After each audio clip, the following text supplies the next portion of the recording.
Last 2 साल का अगर डेटा देखें, जिस हिसाब से एसएससी ने दिल्ली पुलिस कांस्टेबल के पेपर पूछे थे, तो 2020 में अगर हम देखें तो नॉन वर्बल रीजनिंग के क्वेश्चन भाई साहब ज्यादा थे, कम से कम 7 से 10 क्वेश्चन। आप समझ रहे हो, 25 में से 10 क्वेश्चन अगर नॉन वर्बल के आ रहे हैं, इसका मतलब फ्री फोकट के नंबर है ना। एमएस वर्ड 3 से 4 क्वेश्चन।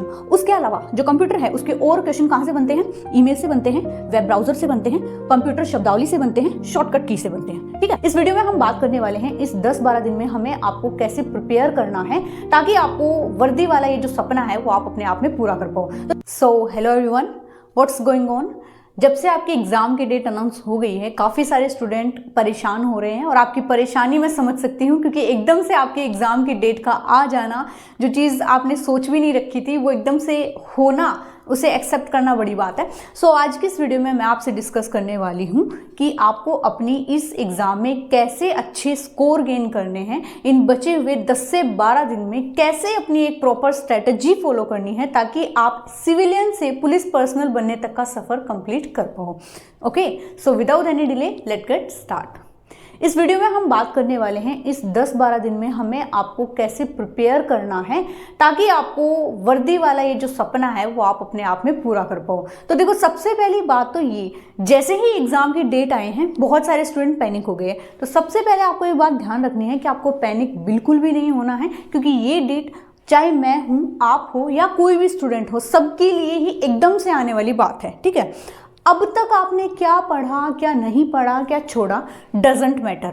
अब बचे हुए दिनों को आपको कैसे यूटिलाइज करना है। और एक सबसे अच्छी और ख़ास बात मैं आपको बताती हूँ, जब भी आपकी एग्ज़ाम होती हैं उसके लास्ट के 10 से 12-15 दिन का जो टाइमिंग रहता है और उसमें आप अपना अच्छा आउटपुट देते हैं, वो एग्जाम की 1 महीने की तैयारी के बराबर होता है। समझ रहे हो?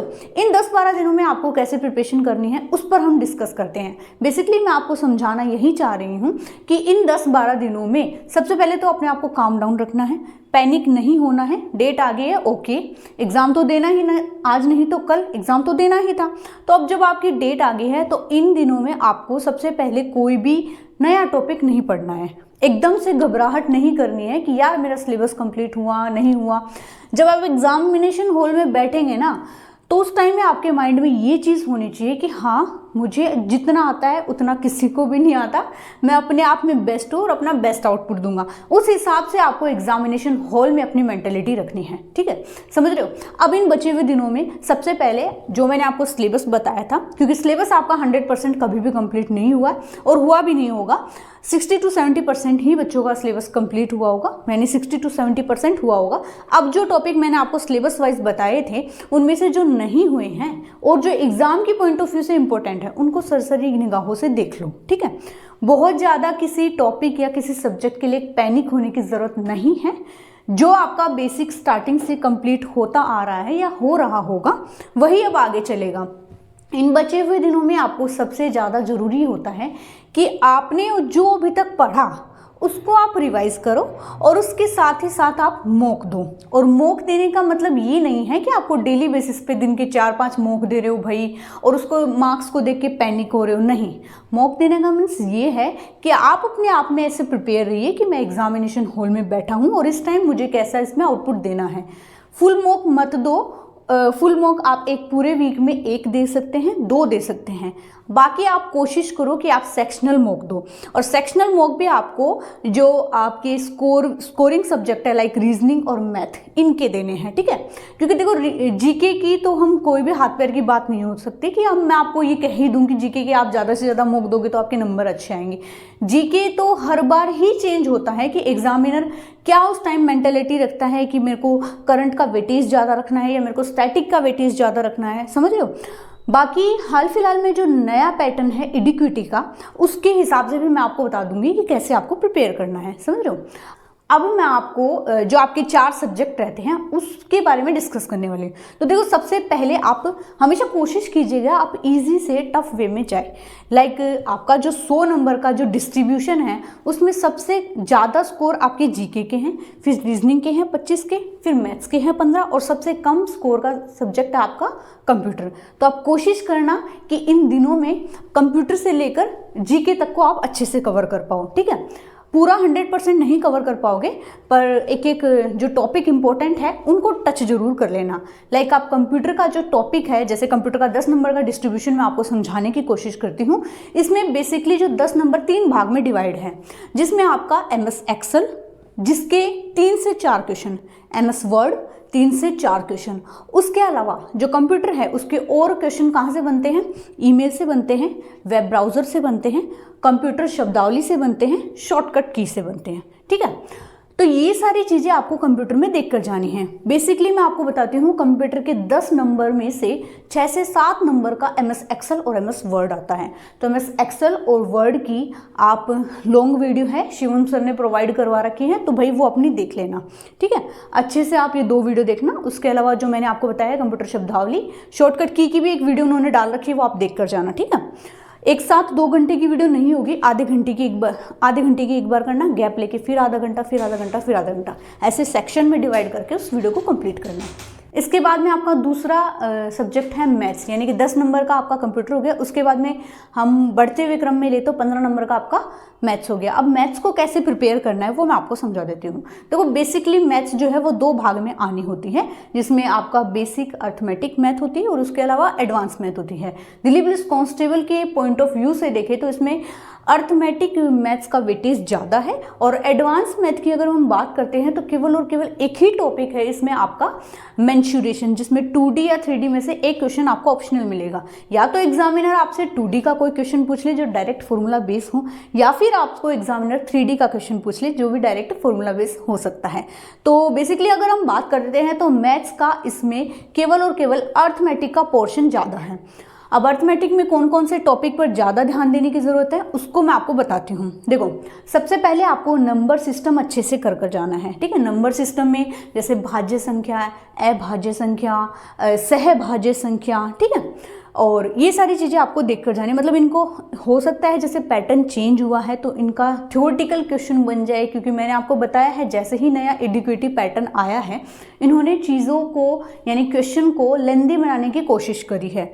हर एक एग्जामिनर का क्वेश्चन पूछने का तरीका अलग हो सकता है, बट क्वेश्चन तो सेम ही रहता है, समझ रहे हो। अगर हम हर एक टॉपिक सब्जेक्ट को बेसिक से पढ़ने की कोशिश करेंगे तो हमारा जो है क्वेश्चन गलत नहीं होगा। ठीक है, तो सबसे पहले आपको पढ़ना है नंबर सिस्टम, जिसमें से 1 से 2 नंबर का सवाल आता है। उसके बाद में आपको सरलीकरण पढ़ना है, जो सरलीकरण के 3 या 2 क्वेश्चन तो आपको देखने को मिलेंगे, और एक क्वेश्चन बड़े बड़े होते हैं, मतलब लाइक बार वाले क्वेश्चन में भी इसमें आते हैं सरलीकरण के, तो वो भी आपको पढ़ कर जाना है। नंबर सिस्टम हो गया, सरलीकरण हो गया। उसके बाद में आपका बेसिक सा टॉपिक है एलसीएम एंड एचसीएफ। ठीक है, तो एलसीएम एंड एचसीएफ का बेसिक इसमें क्वेश्चन यही होता है, 2 संख्या जिनका एलसीएम एंड एचसीएफ इतना है, दोनों संख्या का गुणनफल इतना है। बेसिक इसमें क्वेश्चन होता है ए इंटू बी बराबर एलसीएम इंटू एचसीएफ। ये एक थ्योरी, एक कंसेप्ट है जिस पर क्वेश्चन आता है। उसके अलावा 4th टॉपिक आपका इसमें हो जाता है परसेंटेज। तो परसेंटेज में कौन कौन से क्वेश्चन पूछे जाते हैं, परसेंटेज में आपके बेसिक आय व्यय का क्वेश्चन पूछा जा सकता है, मतदान का क्वेश्चन पूछा जा सकता है, जनगणना का क्वेश्चन पूछा जा सकता है। उसके अलावा मतलब मेन ध्यान आपको मतदान वाले पे जरूर देना है, विजयी उम्मीदवार, हारने वाला उम्मीदवार, ठीक है, अवैध मत, वेद मत, इन सारी चीज़ों को आपको ढंग से पढ़कर जाना है। उसके बाद में आपका टॉपिक हो जाता है profit and loss. Profit and loss को आपको अच्छे से देखना है, जिसमें एक स्पेसिफिक टॉपिक आता है बेईमान दुकानदार। तो इवन क्लासेस के अपने सर हैं, उन्होंने बेईमान दुकानदार की एक स्पेसिफिक वीडियो दे रखी, वो पढ़ लेना है।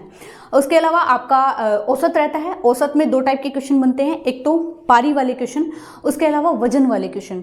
ये एक मेजर टॉपिक आपका यहाँ पर है।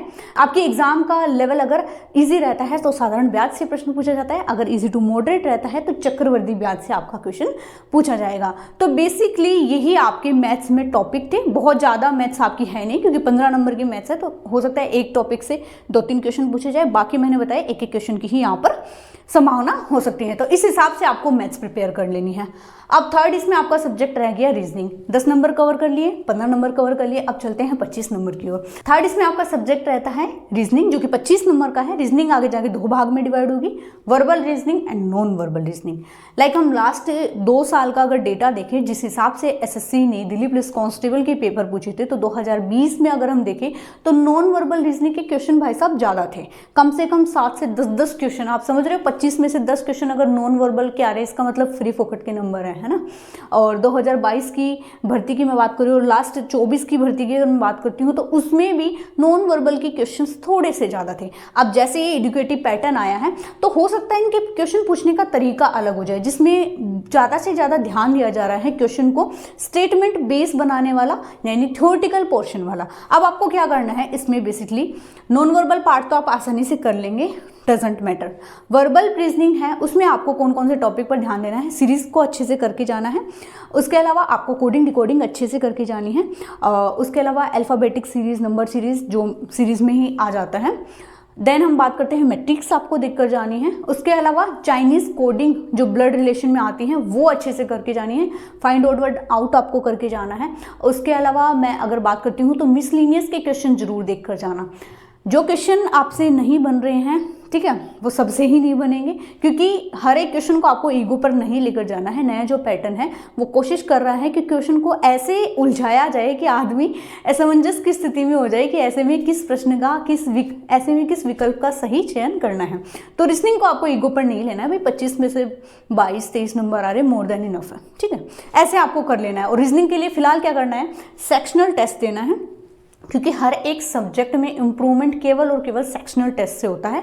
बड़ा आप पूरा अगर आप मॉक देते हैं तो उसमें आप प्रॉपर डेली बेसिस पे, ऐसा भी नहीं कि 4-5 मॉक दे देंगे, आप वीकली 1-2 दें। अभी तो इतना टाइम बचा ही नहीं है, तो 2-3 दिन से एक टेस्ट, 2-3 दिन से एक टेस्ट, ऐसे ही दे। और टेस्ट के नंबर को कभी भी सीरियस न ले, जो टेस्ट आपने दिया है उसका एनालिसिस करना आपके लिए बहुत ज़रूरी हो जाता है।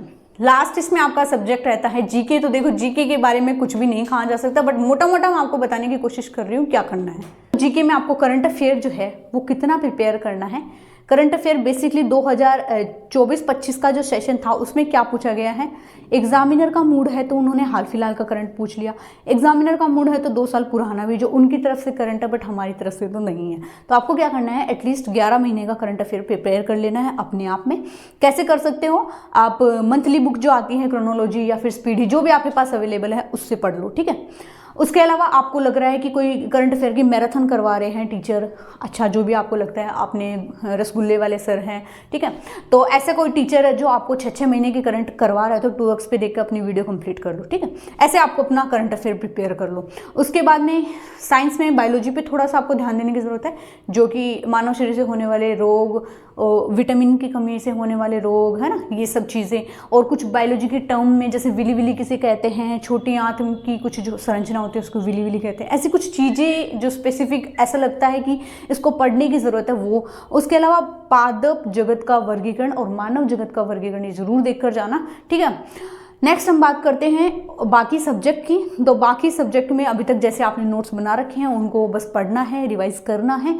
और अपने जो सर हैं RW वाले टीचर नवीन शर्मा सर जो है वो अभी अपनी बड़ी बड़ी मैराथन लेके आ रहे हैं, वहाँ से आप आई होप अभी कंप्लीट कर ही रहे होंगे। तो वैसे आपको अपना कंप्लीट करना है, बाकी भगवान का नाम लेना है। जितना आपने अभी तक पढ़ा है उसी में से ही आएगा, इधर उधर एक्स्ट्रा कोई चीज़ नहीं होगी, बशर्ते आपका कंसेप्ट क्लियर हो, ठीक है। और अपने आप में यही प्रिपेयर करके चलना है कि आपका कंसेप्ट क्लियर है। एग्ज़ाम में आपको 100% अपने माइंड को स्टेबल रखने की ज़रूरत है।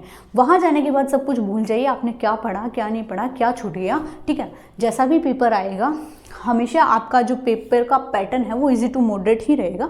तो अगर पेपर टफ आ रहा है तो वो सभी के लिए टफ होगा, पेपर इजी है तो वो इजी ही रहेगा। कोई क्वेश्चन गलत है तो वो सभी के लिए गलत है, बहुत ज़्यादा हाथ पैर मत मारो, उसमें पैनिक मत हो। जो गलत होगा उसका सभी को नंबर मिल जाएगा।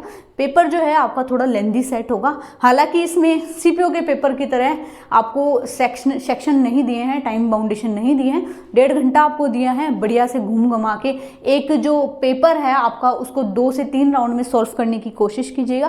पहली बार में आपको इजी क्वेश्चन कर लेने हैं, जो कि हो सकता है 100 में से 40-50 ही हो पाए। दूसरी बार में फिर 10, 15, 12 बढ़ाने हैं। और लास्ट में आते आते आप कोशिश कीजिएगा कि आप एक टारगेटेड स्कोर अचीव कर पाओ। हालांकि मैं आपको बता देती हूँ आपकी कट ऑफ बहुत ज़्यादा नहीं जाने वाली, ऑन एन एवरेज एक एस्टिमेट कट ऑफ जो रहती हैं उतनी ही रहने वाली है। उसके बारे में हम ज़्यादा डिस्कस अभी नहीं करेंगे। फिलहाल आपका मेन कंसंट्रेशन अपने एग्जामिनेशन पर होना चाहिए। And all the best to you आपकी एग्जाम के लिए। आप कोई भी सब्जेक्ट में डाउट बन रहा है तो मुझे कमेंट में बता सकते हैं। फिर मिलते हैं नेक्स्ट वीडियो में, तब तक के लिए जय हिंद।